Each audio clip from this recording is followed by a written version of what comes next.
পৃথিবীর সবচেয়ে বেশি জনসংখ্যার এলাকা। এরকম জায়গাগুলিতে মানুষের জীবনের অবস্থা প্রায় পিঁপড়ের মতো, যেখানে প্রতিটি ইঞ্চি জায়গাতে মানুষের বসবাস। তাহলে কেমন হতে পারে তাদের জীবনযাত্রা, যেখানে প্রাণ খুলে শ্বাস নেওয়া যায় না, চলাফেরা করার জন্য পর্যাপ্ত কোনো জায়গা নেই। কিন্তু তা সত্ত্বেও এইসব জায়গায় থাকা মানুষদের সাহস এবং নিরলস সংগ্রাম সত্যি অনুপ্রেরণাদায়ক। আজকের ভিডিওতে আমরা যে জায়গাগুলি সম্পর্কে জানব, সেখানে পৃথিবীর সবচেয়ে বেশি জনসংখ্যা থাকে। এই জায়গাগুলিতে মানুষের জীবনযাপন দেখে মনে হবে যেন পিঁপড়ের মতো মানুষের সমাহার। এই জায়গাগুলির প্রতিটি কোণায়, প্রতিটি সড়কে, বাড়ি, বাজার, এমনকি সাধারণ কাজেও মানুষের ঢল নেমে এসেছে। এইসব জায়গায় জীবন সত্যিই অদ্ভুত, তবুও তারা সেখানে বসবাস করছে। চরম সংকট আর সংগ্রাম থাকা সত্ত্বেও তারা হাসি মুখে জীবনযাপন করছে। ভিডিওটি সম্পূর্ণ দেখার অনুরোধ রইল। আর নতুন বন্ধুরা অবশ্যই পাশে থাকা সাবস্ক্রাইব লেখাটি প্রেস করে বেল আইকনের অল অপশন সিলেক্ট করুন। West Point, Monrovia, Liberia. West Point হল লাইবেরিয়ার রাজধানী মনরোভিয়ার একটি এলাকা। এটি হলো এই শহরের অন্যতম বড় বস্তি, যেখানে বাস করে প্রায় ৭৫ থেকে ৮০ হাজার মানুষ। এই এলাকা আটলান্টিক মহাসাগর এবং মেসেরাটো নদীর মাঝে একটি সরু দ্বীপে অবস্থিত, যা পরিবেশগত সমস্যার সম্মুখীন। এখানে ঘনবসতি, দারিদ্রতা এবং অন্যান্য অসুবিধা দিন দিন বেড়েই চলেছে। মানুষ এখানকার বাড়িগুলিতে খুব ঘেঁষাঘেঁষি করে বাস করে এবং বেশিরভাগ ঘর তৈরি করা হয় নানা ধরনের উপকরণ দিয়ে। এই অঞ্চলে পর্যাপ্ত স্যানিটেশন এবং অন্যান্য মৌলিক সুবিধার অভাব রয়েছে।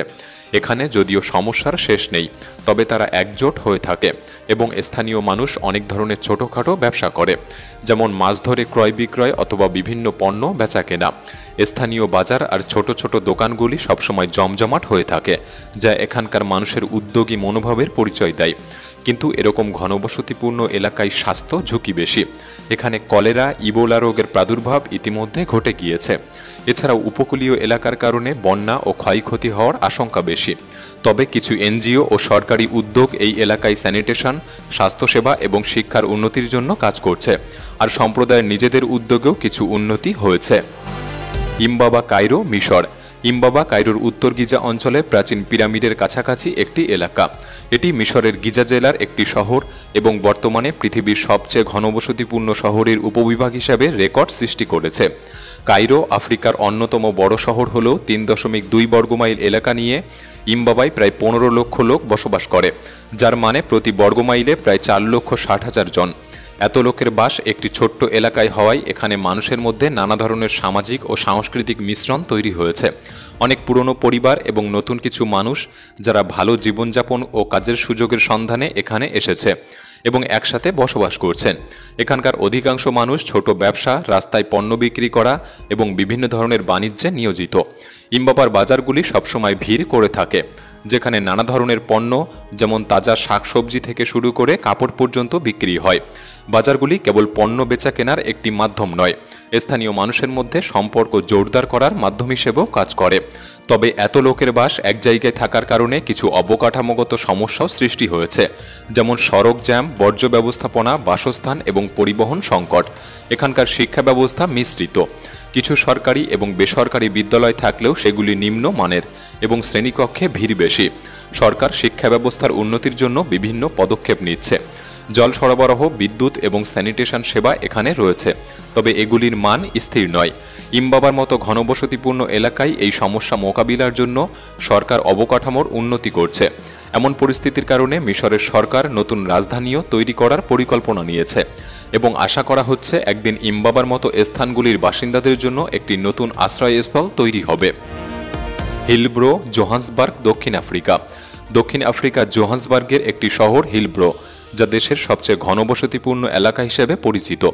এছাড়াও এটি আধুনিক সংস্কৃতি এবং উঁচু ভবনের জন্য পরিচিত। শহরের কেন্দ্র থেকে উত্তর দিকে অবস্থিত এই হিলব্রোতে প্রায় ৭৪,০০০ থেকে ১ লক্ষ মানুষ বাস করে, তবে সঠিক সংখ্যা বলা কঠিন। অ্যাপার্থাইড যুগে এটি ছিল একটি মধ্যবিত্ত এলাকার উপশহর, কিন্তু ১৯৯০-এর দশকের শুরুতে বর্ণবৈষম্য আইন উঠে যাওয়ার পর এখানকার জনসংখ্যা দ্রুত বৃদ্ধি পায়। অনেক বাসিন্দা এখান থেকে চলে গেলেও হিলব্রো দক্ষিণ আফ্রিকা এবং অন্যান্য আফ্রিকান দেশ থেকে আসা অভিবাসীদের জন্য একটি নতুন সুযোগের কেন্দ্র হয়ে ওঠে। এই সময়ে অবৈধ বসতি এবং অতিরিক্ত জনবসতির পরিমাণও বেড়ে যায় এবং এটি জোহান্সবার্গের অন্যতম বিপজ্জনক এলাকা হিসেবে পরিচিত হয়। তবে এত সমস্যা ছাড়াও হিলব্রোর মধ্যে একটি জীবন্ত ও প্রাণবন্ত সম্প্রদায় রয়েছে। এককালে আধুনিক স্থাপত্যের প্রতীক ছিল এমন উঁচু ভবনগুলি এখনও অনেকাংশ পুরনো ও অব্যাহত অবস্থায় পড়ে রয়েছে। এর মধ্যে অনেক ছোট ইউনিট ভাগ করে গড়ে তোলা হয়েছে যাতে বাড়তি জনসংখ্যাকে ঠাঁই দেওয়া যায়, যে সুবিধা এই এলাকাকে আরও জনাকীর্ণ করে তুলেছে এবং শহরের অবকাঠামোতে চাপ সৃষ্টি করেছে। এখানকার শিক্ষা ও স্বাস্থ্যসেবা প্রতিষ্ঠানগুলি জনসংখ্যা বৃদ্ধির সাথে সাথে তাল মিলিয়ে চলতে পারছে না। তবে এই সমস্যা সমাধানের জন্য বেশ কিছু উদ্যোগ ইতিমধ্যে নেওয়া হয়েছে। আশা করা হচ্ছে হিলব্রো আগামী কয়েক বছরে জোহান্সবার্গের অন্যতম উন্নত ও আকর্ষণীয় এলাকা হয়ে উঠবে। মালে মালদ্বীপ। মালে হলো মালদ্বীপের রাজধানী, যা নিজস্ব একটি দ্বীপে অবস্থিত এবং এই মালে অ্যাটলের দক্ষিণ প্রান্তকে দখল করে রয়েছে। এটি মালদ্বীপের রাজনৈতিক, অর্থনৈতিক এবং সাংস্কৃতিক কেন্দ্র। এখানে 2 লক্ষের বেশি বাসিন্দা বাস করে, যা মালদ্বীপের মোট জনসংখ্যার প্রায় 1/3, যেখানে এই শহরটি মাত্র 2.3 বর্গ মাইলের মধ্যে বিস্তৃত, যার ফলে জনসংখ্যার ঘনত্ব পৃথিবীর অন্যতম শহরের চেয়েও অনেক বেশি। এই ঘনবসতির কারণে বাসস্থান, অবকাঠামো এবং সরকারি সেবাসমূহে বড় ধরনের চাপ সৃষ্টি হচ্ছে এবং শহরের অধিকাংশ এলাকায় উঁচু উঁচু ভবন নির্মিত হয়েছে এই বিশাল জনসংখ্যার চাপকে সামাল দিতে। মালের এই জনসংখ্যার বৃদ্ধি মূলত মালদ্বীপের পার্শ্ববর্তী দ্বীপ থেকে আসা মানুষজনের কারণে। তারা মালেতে আসে ভালো কাজের সুযোগ সন্ধানে। সরকার এই উচ্চ জনসংখ্যা ঘনত্বের সমস্যাটি দীর্ঘদিন ধরে চিহ্নিত করেছে এবং এর সমাধানে বিভিন্ন উদ্যোগ গ্রহণ করছে।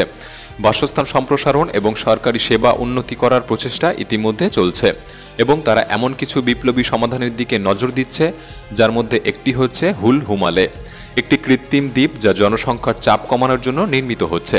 তবে মালে এমন একটি স্থান যেখানে ঐতিহ্যবাহী মালদ্বীপী সংস্কৃতি এবং পৃথিবী জুড়ে বিভিন্ন প্রভাব একত্রে বিরাজমান।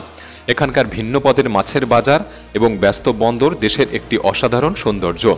এছাড়া মালে শহরে বেশ কিছু ঐতিহাসিক স্থানও রয়েছে, যেমন সপ্তদশ শতকের ফ্রাইডে মসজিদ এবং মালদ্বীপ ন্যাশনাল মিউজিয়াম, যা দেশের সমৃদ্ধ ইতিহাস এবং ঐতিহ্য সম্পর্কে একটি ঝলক প্রদান করে। জাভেরি বাজার, মুম্বাই, ভারতবর্ষ। জাভেরি বাজার মুম্বাই শহরের কেন্দ্রস্থলে অবস্থিত এবং এটি ভারতের অন্যতম পরিচিত বাণিজ্যিক এলাকা। এই বাজারটি তার গহনার বাজারের জন্য বিখ্যাত। এখানে ভারতের সব বড় গহনা প্রতিষ্ঠানগুলির সদর দপ্তর অবস্থিত এবং বলা হয় যে দেশের 65% সোনার বাণিজ্য এখান থেকেই হয়। এই বাজারের ইতিহাস 19 শতাব্দী থেকে শুরু হয় এবং এটি মুম্বাইয়ের সোনা, হিরে এবং অন্যান্য মূল্যবান রত্নের প্রধান গন্তব্য হিসাবে পরিচিত হয়। এখানকার দোকানের ঘনত্ব এমনভাবে তৈরি হয়েছে যে জনসংখ্যার ঘনত্ব এখানে সবথেকে বেশি করে তোলে, যা মুম্বাইয়ের অন্যতম ঘনবসতিপূর্ণ এলাকা। 2010 সালের ভারতীয় জনগণনা অনুযায়ী এই বাজারের আশেপাশে হাজার হাজার মানুষের বসবাস রয়েছে এবং প্রতিদিন এই এলাকায় লোকজনের ঢল নামে। দোকানের মালিক, কর্মচারী, গ্রাহক, সরবরাহকারী এবং পর্যটক সব মিলিয়ে রাস্তাগুলি বেশ ব্যস্ত হয়ে ওঠে। ছোট সংকীর্ণ গলিতে মানুষের চলাচল করতে গিয়ে বাজারের চারপাশে এক ধরনের জোরালো এবং উৎসাহী পরিবেশ সৃষ্টি করে। তবে এর সাথে কিছু সমস্যাও রয়েছে, যেমন অবকাঠামোগত চ্যালেঞ্জ, যানজট এবং নিরাপত্তা ব্যবস্থা। বাজারের উচ্চ মূল্যের পণ্য বেচা কেনা হয় এই বিশাল জনসংখ্যাকে সামলাতে নিয়মিত উন্নয়ন কাজকে বাড়াতে হচ্ছে। তবে একইভাবে পুরনো পরিবেশ এবং বাজারের ঐতিহ্যকে রক্ষা করতে প্রশাসনের বেশ কসরত করতে হচ্ছে। Jalousie, Port au Prince, Haiti. Jalousie Port au প্রিন্সের একটি ঘনবসতিপূর্ণ এলাকা, যা তার রঙিন পাহাড়ি বাড়ির জন্য পরিচিত। তবে সাম্প্রতিক হিসাব অনুযায়ী এখানে বাস করে প্রায় 50,000 থেকে 80,000 মানুষ, অর্থাৎ এখানে জনসংখ্যার ঘনত্ব খুবই বেশি। এমনকি পোর্ট অব প্রিন্সের অন্যান্য এলাকার থেকেও এখানে জনসংখ্যা বেশি। গত কয়েক দশকে এই এলাকা দ্রুত বৃদ্ধি পেয়েছে। এর মূল কারণ শহরে অভিবাসন এবং সস্তা আবাসনের জন্য। 2013 সালে হাইতি সরকার একটি প্রকল্প শুরু করেছিল, যার মাধ্যমে এখানকার বাড়িগুলির বাইরের অংশকে উজ্জ্বল রঙে রাঙানো হয়, যা হাইতির শিল্পী প্রিভেট ডিফোরের কাছ থেকে অনুপ্রাণিত। এই প্রকল্প, যার নাম বিউটি ভার্সেস পোভার্টি, এলাকার সৌন্দর্য বাড়ানোর উদ্দেশ্যে এটি তৈরি করা হয়েছিল। তবে এখানকার অবকাঠামোর অভাব একটি বড় সমস্যা, কারণ অনেক বাড়ি পরিকল্পনা ছাড়া এবং মৌলিক সেবা যেমন পরিষ্কার জল, স্যানিটেশন এবং বিদ্যুৎ ছাড়া তৈরি করা হয়েছে।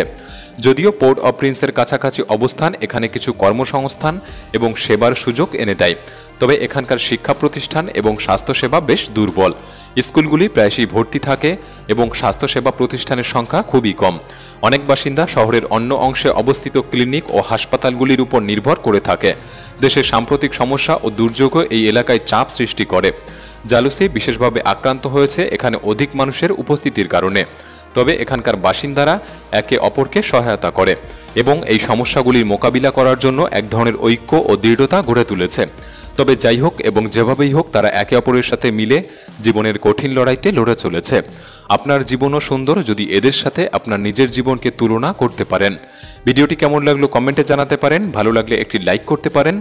তাহলে দেখা হচ্ছে পরবর্তী নতুন একটি এপিসোডে। ধন্যবাদ।